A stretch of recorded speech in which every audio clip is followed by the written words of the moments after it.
Hello everybody, you're listening to The Art Show on 106.6 FM Wickham Sound. I'm your host Dane Cobain. This is the weekly radio show where we chat about the local arts news. We have a different guest on each week. We head over to the Rhylight Zone for a short story and or some poetry. We play local unsigned and or independent music, and we catch up with Twangling Jack Ford over in the Oak Shed for a weekly album review. As always, you can find us on Facebook. If you search for the Art Show on Wickham Sound, you should be able to find us. And we are repeated on Wickham Sound on Monday nights. We're on the Wickham Sound Listen Again, iTunes, Spotify, and wherever else you get your podcasts. Please do leave us a short review on your podcast platform of choice. It all helps. And if you'd like to, you can reach out to me here at the studio on dane.cobain at wickhamsound.org.uk. That's dane.cobain at wickhamsound.org.uk. So this week we are doing a Twangling Jack album review special, and before we do that we're going to head over to the Rhylight Zone for the latest instalment of, I've forgotten what it's called, A Muller Branca by myself, Dane Cobain. I should know this really. I think this is the last instalment. So tell me again what happened, Christiana said. It was the following day, and Demetrio was still shaking. Part of that was likely due to the trembling madness, the delirium tremens that came like a scheduled train to any heavy drinker who decided to give up the bottle. Whatever Demetrio had seen had scared him sober. I can't, Christiana, Demetrio replied, lifting his cigarette to his lips and sucking at the filter as though his life depended on it. It's too... Okay, Christiana said. Now let me see if I've got it straight. Do you have to? Yes, Christiana replied. Let's see.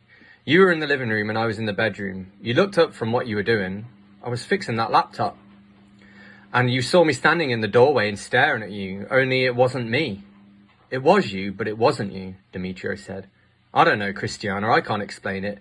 It looked like you and had the same face, hair and PJs, but somehow it wasn't you. It was something else. And then it turned around and walked into the bedroom. Yeah, Demetrio replied. That's when I called out to you. Didn't you see her? Christiana said, shaking her head. I mean, sure, I wasn't exactly looking at the doorway, but I could see it from the corner of my eye. And when I heard you call my name, I turned to look. It was only a couple of meters away. I would have seen if someone had walked in. I don't think this was a someone, Demetrio replied. It was a something. Are you sure you weren't just drunk? Yes, Demetrio said. I mean, no, I know I was drunk, but I also know what I saw. I wonder. That night, Christiana called her mother, Raina, and told her what had happened. Christiana, sweet girl, her mother said. It sounds like you have a Cobain. A what? The Germans call it a doppelganger, Raina replied. The Americans might call it an evil twin. But what is it? It's a spirit, Raina said. An evil one, hell-bent on taking your identity. They feed off negative energy, and Lord knows there's plenty of that in that house of yours.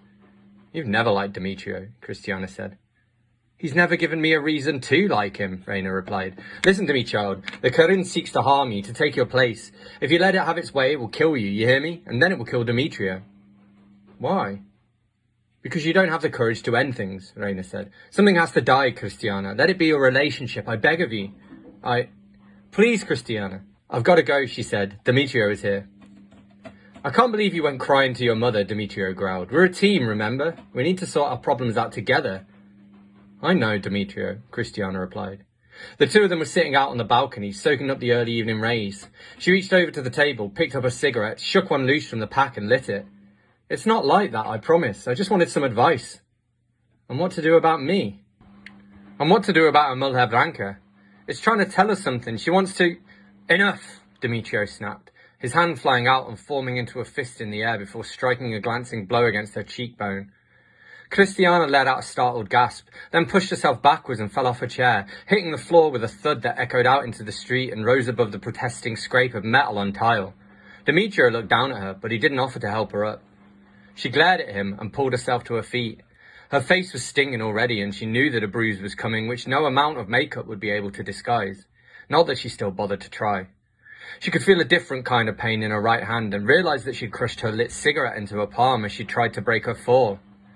You're an a**hole, she said, backing towards the door before he could make another lunge at her. And one day, Demetrio, you're going to get what's coming to you. And then she walked out of the door. She walked for hours through the Jardin d'Estrella, thinking back to the times that she and Demetrio had followed those same paths with their arms intertwined. That had been before their addictions had taken hold, when they were young and carefree with bright futures ahead of them. So much had changed that it was hard to recognise them as the same people. The sun had set by the time she started walking home, and an unseasonal cold had descended. Christiana could see her breath beneath the streetlights. The walk had helped to clear her head, and the pain in her face and hand had settled down to a steady throb, but she still hadn't made a decision. She knew she had to do something about Demetrio. She just didn't know what. She saw the flashing lights before she saw the police cars. They were parked higgledy-piggledy along the narrow road outside the flat, with an ambulance pulled up close to its entrance. Her heart dropped, and she raced across the final 100 yards or so in time to see Demetrio being wheeled into the back of an ambulance on a gurney. His legs were sticking out at unnatural angles, and one of his arms was folded behind his back. He looked like a swastika. "Puta merda," she whispered. "What happened? Cristiano Delgado?" The voice came from behind her, and it had a quiet but firm authority to it that had her turning around automatically, though she longed to keep her eyes on Demetrio. She wasn't surprised to see that the voice belonged to a policeman. "That's me," she replied. "What happened to Demetrio?" "I think you know very well what happened to him," the officer said. "We've been looking for you. One of your neighbours called us in. You were seen." "I don't understand." "Come off it, Senora Delgado," the cop replied. "We know what happened. We've heard all about your volatile relationship with Demetrio. And is that a fresh bruise coming up on your face?" No comment. "You pushed him, Senora Delgado," the officer said. "Like I said, you were seen. Or are you going to tell me that the neighbours saw a look-alike?" Christiana was taken to the police station for processing, where she was held in a cold, dark cell after spending most of the evening and early morning going over her movements of the day before. The officers refused to give her an update on Demetrio's prognosis, but she wasn't surprised. She didn't get much sleep that night. It wasn't until the morning that she was given an explanation. The same cop that she'd spoken to the evening before sat her down in an interview room and introduced himself as Senor Marcio Santos. "I'd like to start by making an apology," Santos said, after taking care of the formalities and initializing the recording. "It seems that we acted under false information." "You think?" "Like we said, Senora Delgado, we were advised that one of your neighbours saw you push Demetrio from the balcony," he continued. "The problem is, we checked some cameras and have confirmation that you were in the Jardin d'Estrella when you said you were." "I told you," Christiana said. "Whatever you're accusing me of, I'm innocent. How's Demetrio?" "We checked the CCTV cameras on your street, of course," Santos continued, pointedly ignoring the question. "Apparently the footage has been corrupted. They were working up until an hour or so before Demetrio fell, and they show a confrontation between the two of you in which he hit you. Can you explain that?" "There's nothing to explain," Christiana replied. "How's Demetrio?" "And so the riddle we're trying to solve goes a little bit like this," Santos said. "We have multiple witnesses who said that they saw you, or someone like you, pushing Demetrio from the balcony. We also have footage that shows you to be on the other side of the city. So what happened?" "It must have been her." "Who?" "A Mujer Branca." "Of course," Santos said. "Your mother said you might say something about that. I'm afraid we don't have jurisdiction over ghosts." "You've talked to my mother?" "Yes." "How's Demetrio?" "Demetrio is dead, Christiana." Christiana gasped, although she'd been expecting that answer. He hadn't looked too good when the paramedics had loaded him into the ambulance. She paused for a moment or two to gather her thoughts and to take a sip of the water that Santos had provided for her. There hadn't been any water the night before. "So," she said, "what's next?" "We release you," Santos replied. "But let me make myself clear, we'll be watching you." "Why?" "We know that you had something to do with this," Santos explained. "We just can't prove it." "You can think what you'd like," Christiana replied, "but I know better. I know I didn't kill Demetrio." "Then who did?" "A Mujer Branca," Christiana repeated. But she knew that the officer wouldn't believe her. That was the last instalment of A Mujer Branca by myself, Dane Cobain. You're listening to The Archer on 106.6 FM Wickham Sound. And this is Straight 8 with Nothing But a Woman.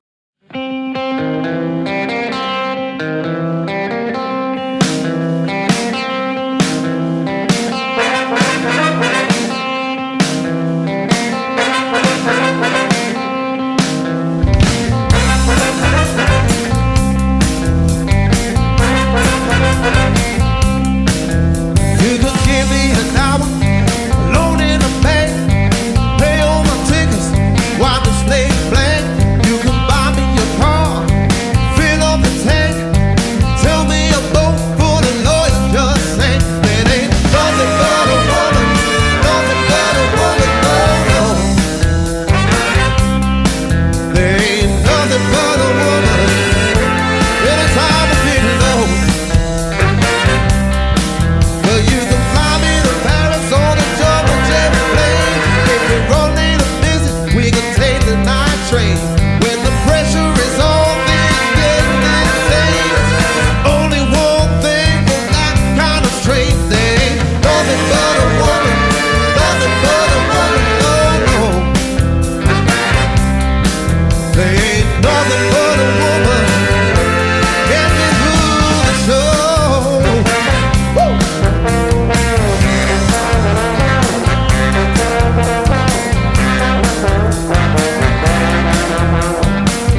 That was I Do by Humans Can't Reboot, and before that we had Nothing But a Woman by Straight 8. You're listening to The Art Show on 106.6 FM Wickham Sound. I'm your host, Dane Cobain, and it's time for us to head over to the Oak Shed now to catch up with Twangling Jack Ford for some reviews for this week's Twangling Jack album review special. Joy Division, Closer. I bought this from the Rennie Gove charity shop in Bourne End. I think those of us who were teenagers in the 70s missed the music of our childhood in the 60s, when the charts were full of great singles by real bands like the Beatles, Stones, Kinks, Who and Small Faces, etc. Punk brought about a revival in rock bands making singles with the intention of having hits, and once more the charts were full of The Clash, The Jam, Elvis Costello, Madness, etc. However, up north they seem to be closing the door on this party in order to wallow in their own sensibility that reflected the greyness of the weather and the ravages brought about by Thatcher's politics. I was not a fan of Joy Division, not because of the bleakness, but because in order to appreciate the textured sound of hooded monks creeping through a dull monochrome landscape, you really needed a decent hi-fi system. I was also put off by their 3 chord dependence, 2 bars of one, 2 bars of another and 4 bars of the third. I had a northern friend who played Joy Division on a decent hi-fi, but you had to be in the mood and not in a hurry. But at the time I spent most of my time in a van listening to a very lo-fi radio cassette player. The Joy Division drums are in places very much like Nick Mason of Pink Floyd, and the whole effect is not that dissimilar to A Saucer Full of Secrets.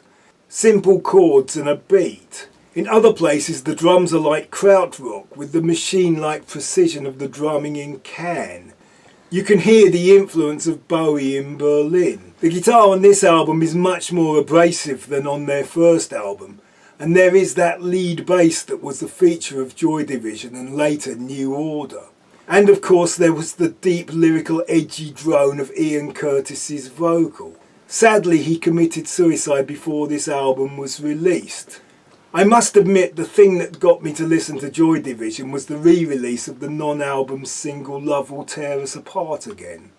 This album has tracks that compare to the single with the lead bass and solid buzzsaw guitar. It has some punky aggressive tracks, but also some repetitive dirges and moments where the guitar plays robotic staccato chops, becoming another part of the percussion. The opening track, Atrocity Exhibition, sets the tone for the album, with hypnotic drums, driving bass and challenging lyrics, all backed by guitars that have been mangled into sheets of incomparable tuned sound and echoed noises. But you cannot get away from the tragedy of Ian Curtis.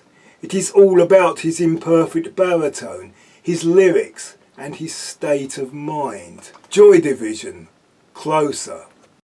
The Cult, Love. A CD I bought from the Rennie Gove charity shop in Bourne End in a 4 for a quid deal. There has always been plenty of new styles of music coming up from the underground into the mainstream, but in 1977 there was almost no other game in town other than punk and new wave. That spirit of 77 has endured, constantly throwing up energetic young musicians making powerful musical statements. Post-77, I hoped music would regain its melody and harmony, but keep the intensity. I never liked Morrissey, but it seemed to me that the Smiths were the inheritors of alternative pop music. This did become a much-trodden route, leading to R.E.M. and the Stone Roses, and eventually Britpop. But post-punk, the music of the young started to head in all kinds of other directions. Some electronic, some funky, and one I had not anticipated was the return to a heavy rock direction. I had a friend who worked for Beggars Banquet Records and I got to see the Cult at the Lyceum. This was one of their first gigs under that name, having previously been the Southern Death Cult and then just Death Cult. It was obvious the powers that be wanted the Cult to succeed. I was still in my early 20s, but I felt like an observer watching what the young were up to now. I like to think I was a proto-goth, but only for a few months before it became a thing. I had panda eyeliner, dyed black hair, and I met a singer there who'd sung in my band. She was with her pop star boyfriend. Watching the cult was secondary to being seen, but I thought they were okay. My friend gave me a copy of the album and the single and the 12-inch, and I thought they were all okay. But who really values freebies? I was surprised at how popular the single became. I hardly needed to play my copies because it was being played everywhere. That kind of pedal-tone guitar riff was not uncommon. I had written such a riff myself. It was quite catchy, but I could not help thinking they were long-haired hippie Led Zepp wannabes getting attention because of a pretty boy frontman. But over the years my estimation of She Sells Sanctuary has risen massively, and I often wished I'd still had the various vinyl versions. It has become a classic riff like Satisfaction or Whole Lotta Love. I also wish I'd paid more attention to their gig. I still have the dyed hair and sometimes the eyeliner, and I often play heavy rock riffs. And this album now sounds like a well-produced guitar rock album. At the time it came out, I was put off by the way it sounded a bit like the late 60s, early 70s. It's heavy psychedelic, Voodoo Child meets Gimme Shelter. There was even wah-wah guitar, and I had given away my Crybaby, regarding it as a relic. But now I listen a lot to classic guitar-based rock, and this album sits comfortably alongside Zeppelin, the Stones, Hendrix or The Who. The Cult. Love. Johann Sebastian Bach, Violin Concerto and Air on a G-string. A CD I bought from the British Heart Foundation in High Wycombe for £2. I don't usually listen to music written before Beethoven and the Romantics. The Baroque precision does not appeal to my taste for at least a modicum of disorder and dissonance. I know J.S. Bach is important, and I've finally bought a CD in a charity shop. Listening to it whilst driving, I am struck by how many musical styles from the much nearer past today sound more dated. It is perhaps advertising or films that keep us hearing this music. It is the sound of Enlightenment men in wigs and frock coats discussing philosophy in geometrically perfect gardens. It is mad kings and founding fathers. For all the precise multi-layered multi-instrument pieces of independent bass and prominent counterpoint that seem like mathematical exercises, there are some very moving melodies. You may be lulled into a state of not paying that much attention to some pleasantly meandering passages, comprising of strings of notes, each playing something interesting and coming together in a satisfying tapestry, only to have your attention seized by a tune like Sheep May Safely Graze that could cause a flutter in the most unflappable of hearts. Bach mixes prissy with strident and religious with the secular, in constructing a musical architecture to celebrate the divine and match the mathematical perfection of the construction of the universe. During Bach's lifetime, the pitch of the notes in the octave were redefined. It had been that a keyboard was tuned to give a series of perfect intervals. This was called pure temperament and would only work in related keys. The system was changed and a compromise was found, whereby the intervals were slightly changed so everything is very slightly out of tune, but it is possible to play in any key. This is called equal temperament. Bach used this change in order to write a series of pieces called the Well-Tempered Clavier. For this he wrote a piece in every major and minor key. Much of J.S. Bach has been borrowed by popular and rock music. I know of 2 guitar solos that use Jesu Joy of Man's Desire.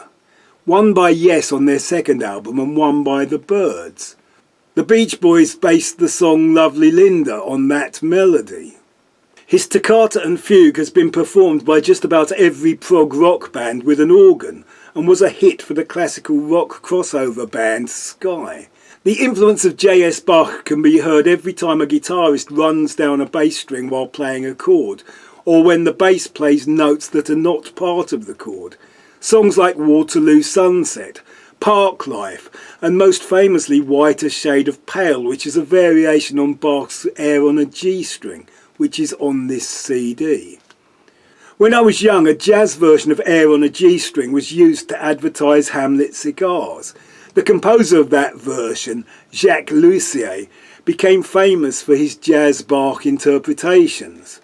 Likewise, Wendy Carlos, back when she was called Walter, became famous for an album called Switched on Bach, which was one of the first popular uses of the Moog synthesizer. The music of Bach is perfect for sequencing on synthesizers, and probably his biggest influence has been on synth pop. Bach music has a pulse and a danceability even without percussion. One of my favourite facts about J.S. Bach is that because in German notation B-flat is called B and what we call B is called H, in his final piece he wrote a 4-note motif that spells out his name. Johann Sebastian Bach. You're listening to the Art Show on 106.6 FM Wickham Sound. I'm your host, Dane Cobain. We've got a Twangling Jack album review special for you guys. And this is Jury Service with Hit Me With Your Rhythm Stick.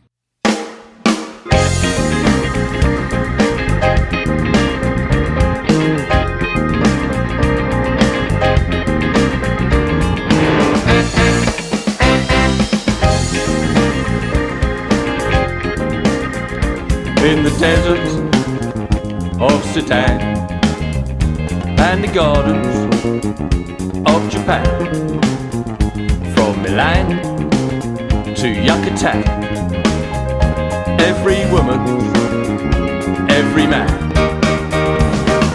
Hit me with your rhythm stick, hit me, je t'adore, ich liebe dich. Hit me, hit me, hit me. Hit me with your rhythm stick. Hit me slowly, hit me quick. Hit me, hit me, hit me.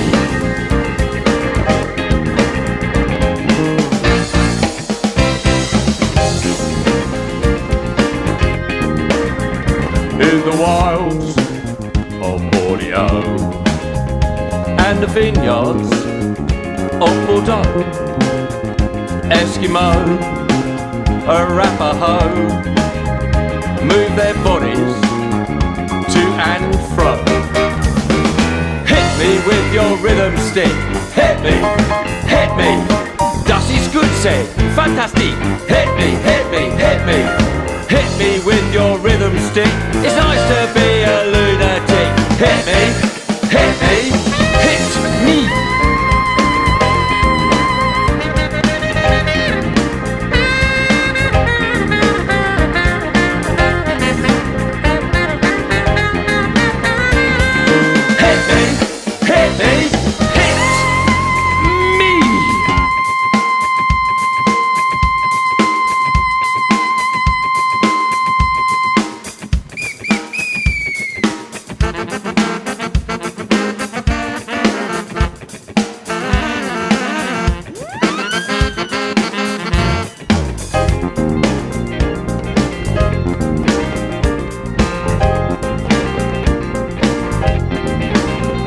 In the dock of Tiger Bay, on the road to Mandalay, from Bombay to Santa Fe, o'er the hills and far away. Hit me with your rhythm stick. Hit me, c'est si bon, he says nicht. Hit me, hit me, hit me. Hit me with your rhythm stick. Two fat persons, click, click, click. Hit me, hit me, hit me. Hit me, hit me, hit me, hit me. Hit me, hit me, hit me. Hit me, hit me. Hit me, hit me, hit me. Hit me, hit me, ow! Hit me, hit me, hit me, hit me, hit me, hit me.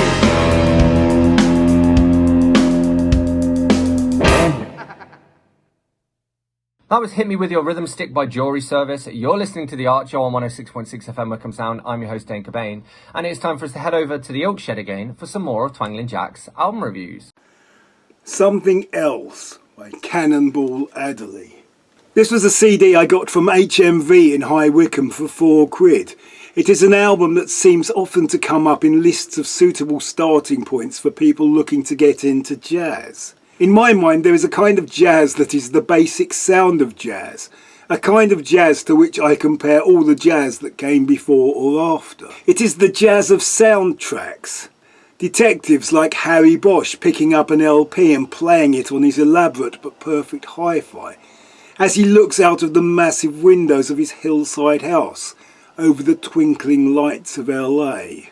The sound of winding down, a hard day's work done and a whiskey poured. It is that jazz with many Zs, the sound of sharply dressed men, cigarette smoke and concentration. This album is all of that. It is very accessible, and it is on the iconic Blue Note label, always a mark of quality. It has Blue Note graphics on the cover. Blue Note would assemble the great jazz players of the day to record the music they loved. It would be played as if live, recorded straight to tape, and always sounded perfect. They would often be playing jazz standards, but each player would bring his own genius, and every take would be different. This album starts with a pulsing bass and moody piano chords that I would like to have heard more of. It is a sound that to me suggests prowling 50s New York street gangs. But that is just my Bernstein obsession kicking in. The track is actually the jazz standard Autumn Leaves, and very soon we hear Miles Davis' distinctive trumpet. The start of this track seems to me to have a similar feel to the great album Miles Davis was to make the following year, Kind of Blue. Julian Cannonball Adderley was also on Kind of Blue, and though this album is credited to Adderley, some see it as a Davis album in all but name. It was the only time either of them appeared on Blue Note. This album as a whole is very much what you would want to hear in a jazz album from 1958. It holds no surprises. Art Blakey on the drums swings like no one else, and the walking bass could in places fit well in a rock setting. The piano chimes and tinkles with those cool runs, and stabs with those moody chords. But it is the soloing of Adderley and Davis that people wanted to hear, playing off each other with call and response in the Davis-composed title track, or with Miles Davis gracefully and melodically gliding over the changes, or with Adderley rapidly bebopping with scattergun flurries and breathy rasps, giving it all a touch of the Charlie Parkers. Cannonball Adderley, Something Else.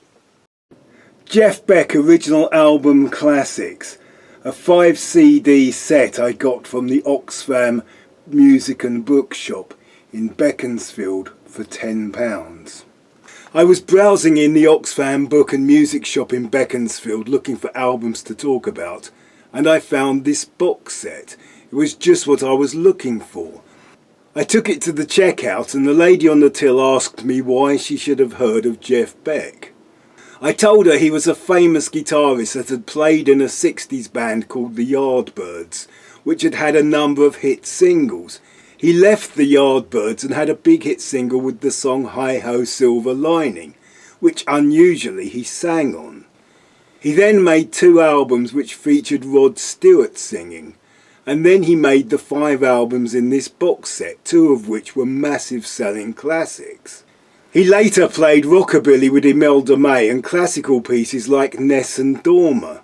But I told the Oxfam lady the reason he had recently been in the news was because he had just died. The Oxfam lady suggested I might be a bit obsessed. The first album in the box set is generic early 70s soul blues rock, with a singer trying hard to be Stevie Wonder, and much less guitar than you would have expected on a Jeff Beck album, but at least there was no Rod Stewart. The second album covers the same ground but is somehow brighter and livelier, with a much more satisfying level of lead guitar content. Then comes the big one, an album called Blow by Blow. It was produced by George Martin, famous for his work with the Beatles. It is entirely instrumental apart from a voice box. It is very funky, snappy rattle bass, choppy clavinet and all kinds of other keys. It is very energetic and melodic, There is a cover of the Beatles song She's a Woman, and this is the one on which Jeff Beck plays a voice box, and it was played quite a lot on the radio at the time. The next album is called Wired. It is similar to Blow by Blow. It contains a track that you will see Jeff Beck playing on some of his later performances that were filmed and are available to stream. I have watched many of these clips of Jeff Beck, where he controls a single note with his whammy bar and volume and tone controls, and I am amazed that he can do all that in such a small space of time, where I would find it hard to even guarantee to hit the right string. I was surprised to find that I preferred the final CD, with Jeff Beck guesting with the Jan Hammer Band. There are times where he really lets go with some exciting Hendrix-esque dissonant noise, and some blistering runs on a track that sounds very much like the Mahavishnu Orchestra. I was never a fan of jazz funk, but this album is much more rocky. Jeff Beck, original album classics. Mountain, the very best of Mountain. Before Meat Loaf, the only role model us fat rock fans and would-be players had was Leslie West, who was almost as famous for his body shape as he was for his innovative guitar playing. Cream had whetted the rock audience's appetite for blues rock with heavy riffs. The problem with that was that there were not that many riffs apart from Sunshine of Your Love and a few others, and that they fell apart after only 2 years. Mountain filled the void left by Cream.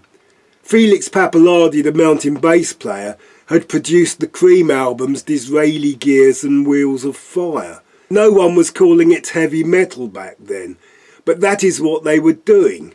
Heavy riffs and minor pentatonic solos. They had a big stateside hit with the song Mississippi Queen, a very heavy song. By today's standards, Leslie West's playing was not that remarkable, but by any standard he had a great tone. Many of his solos seem now to just be a collection of clichés, but they were the clichés that he helped to invent. Leslie West sang with a rough bluesy voice in comparison to Pappalardi, who had a much softer, more melodic style. There are 2 Mountain songs that really stand out for me, and neither are heavy blues. One is the Jack Bruce song themed to an imaginary western, a film-like evocative tune and a lyric about covered wagons, with a tasteful, restrained solo that adds to the emotional impact. The other is Nantucket's Sleigh Ride. This is the only track on this album to prominently feature Steve Knight, their keyboard player. Nantucket's Sleigh Ride is in part a song similar in style to Imaginary Western, and part heavy rock instrumental, with a solid guitar riff and swirling organ. To people of my generation, it will always be remembered as the theme to Weekend World, a serious political show hosted by Brian Walden on Sunday lunchtime on London Weekend Television. Nantucket Sleigh Ride also has a Thin Lizzy-esque heavy Celtic jig. This makes it a musical suite of sorts. The whole thing is about 12 minutes long, and along with Theme to an Imaginary Western, it is what made me feel it worth buying the whole CD, which has a total of 20 songs. A Nantucket Sleigh Ride is a slang phrase for when a harpooned whale pulls the whaling boat. The song is dedicated to Owen Culper, who was shot and eaten by his shipmates when they ran out of food. It makes Mountain not only pioneers of heavy metal but also progressive rock. And without the constraints of genre to restrict them, there is even some good old Rolling Stones style rockin' and rollin'. I particularly like a song called Sisters of Justice that starts out with a riff that sounds so much like Sunshine of Your Love, but has quite a poppy hard rock chorus. There is also Yazga's Farm, another song in the vein of Theme to an Imaginary Western, presumably written about playing the Woodstock Festival. There is one song where they come close to the Wishbone Ash Argus and Fairport Convention Heavy Days of Your English Jig thing. While the early bluesy stuff may sound a bit plodding and underproduced, the latter tracks are much more lively. 70s hard rock as good as you will find it anywhere. Leslie West died in December 2020. Mountain, the very best of. Big thank you to Twangling Jack Ford for this week's album reviews. You're listening to The Art Show on 106.6 FM Wickham Sound. I'm your host, Dane Cobain, and this is The Goat with Living with Emily. 2, 3.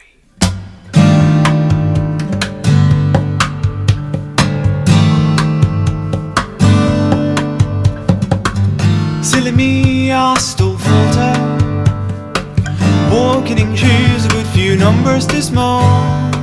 A happy path, yes, I falter, but I won't fall. You're sweet enough to care about the nearest bed match, cast aside on a walkway, picked up dried, ignited with blinding energy.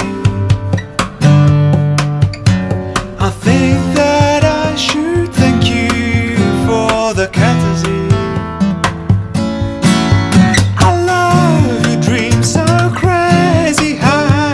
We know we'll fall, we'll know we've tried. I love your schemes to cheat what's due. Our humble duty's beauty, I love you.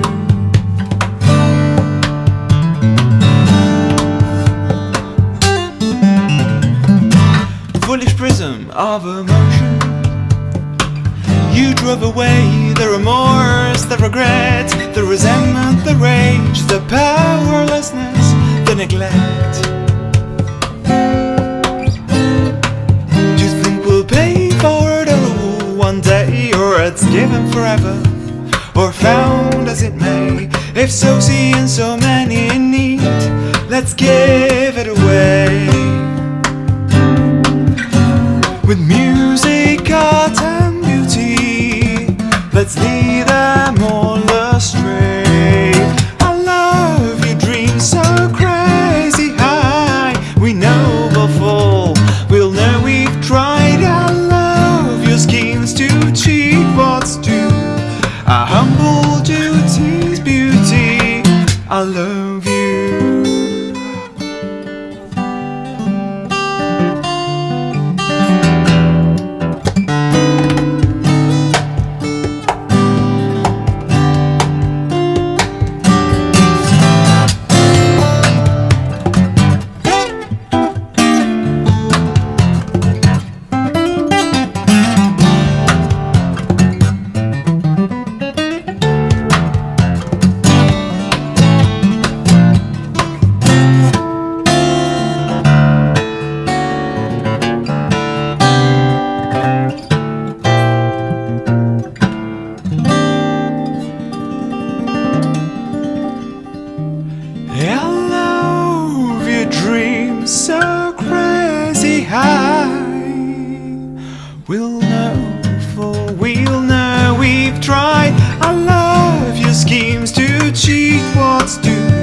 A humble duty's beauty, humble duty's beauty, humble duty's beauty, humble duty's beauty, I love you.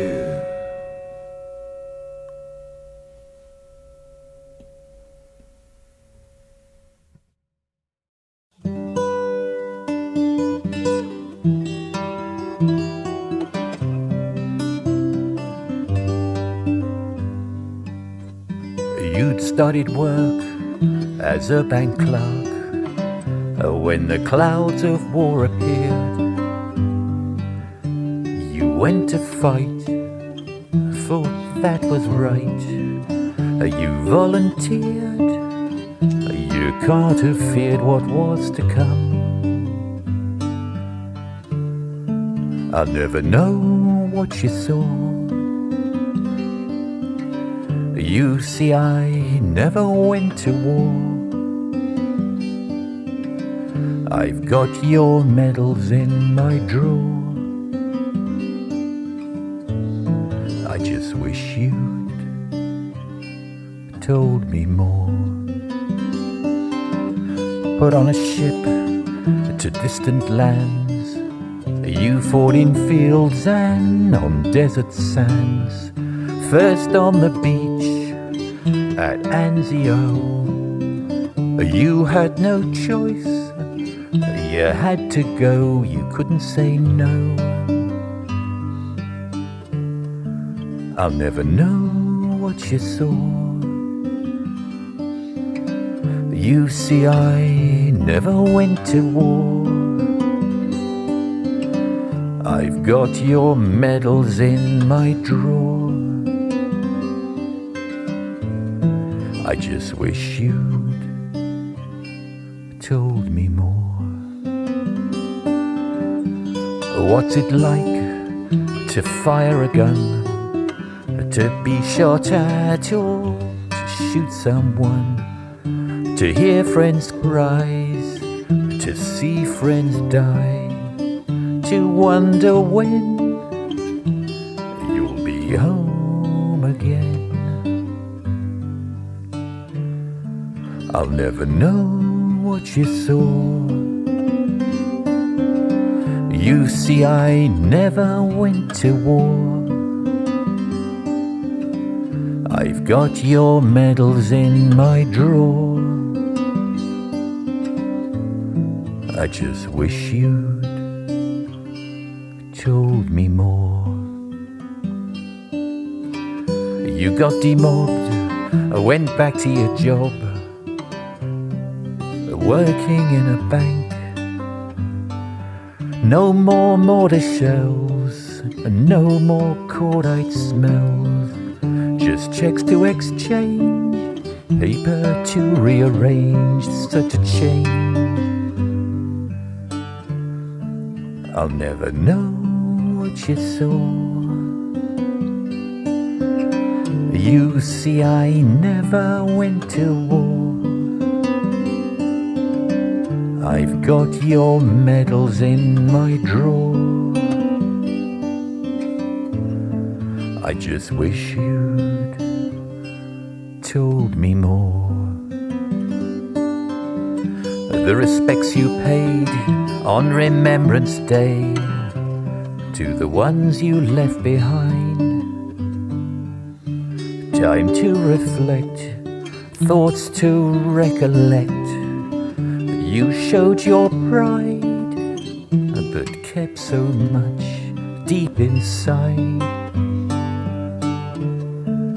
I'll never know what you saw. You see, I never went to war. I've got your medals in my drawer.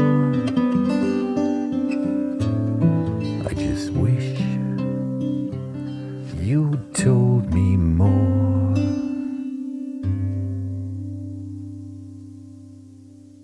That was I Wish You Told Me More by Peter Crutchfield, and before that we had Living with Amelie by Vergault.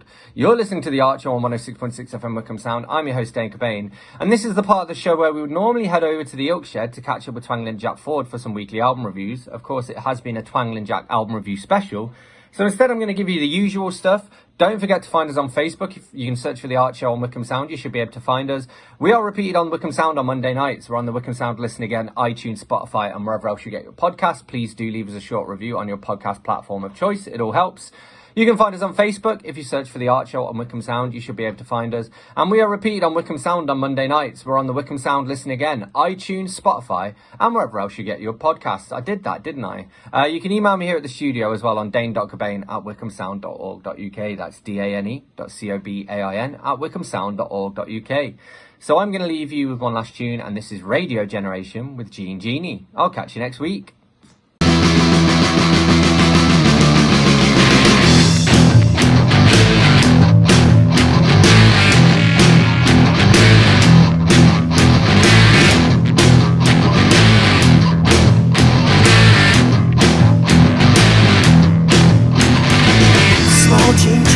Snuck off to the city, strung out on lasers and flashback blazers, and ate all your razors while pulling the waiters, talking about Monroe and walking on Snow White. New York's a go-go and everything tastes nice. Oh, little Greenie, ooh-hoo. Genie lives on his back. Genie lives Jimmy stacks. He's outrageous, he screams and he falls. Jimmy, let yourself go.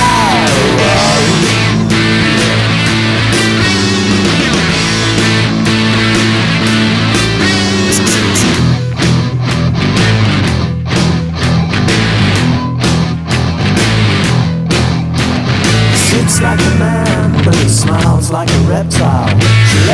She loves him, but just for a short while. She's scratching the sand, won't let go of his hand.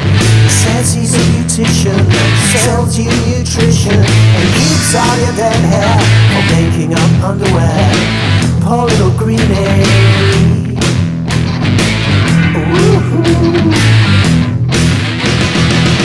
Jimmy lives on his back.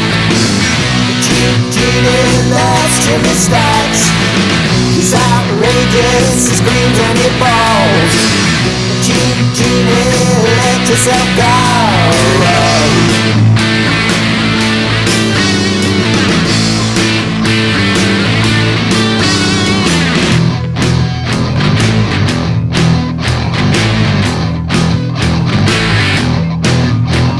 So simple-minded, can't drive his motor. Lights on the neon, sleeps in a capsule. Loves to be loved. Loves to be loved.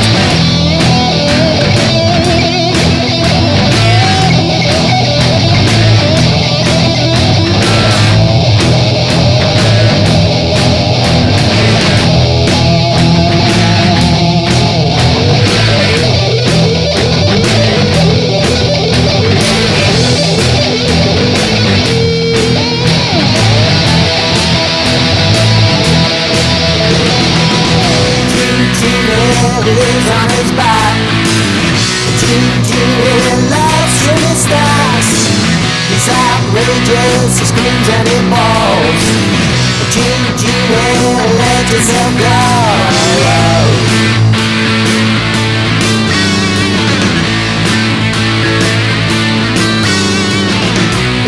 Jimmy lives on his back. Jimmy loves Jimmy stacks. He's outrageous, he screams and he falls. Jimmy, let yourself go.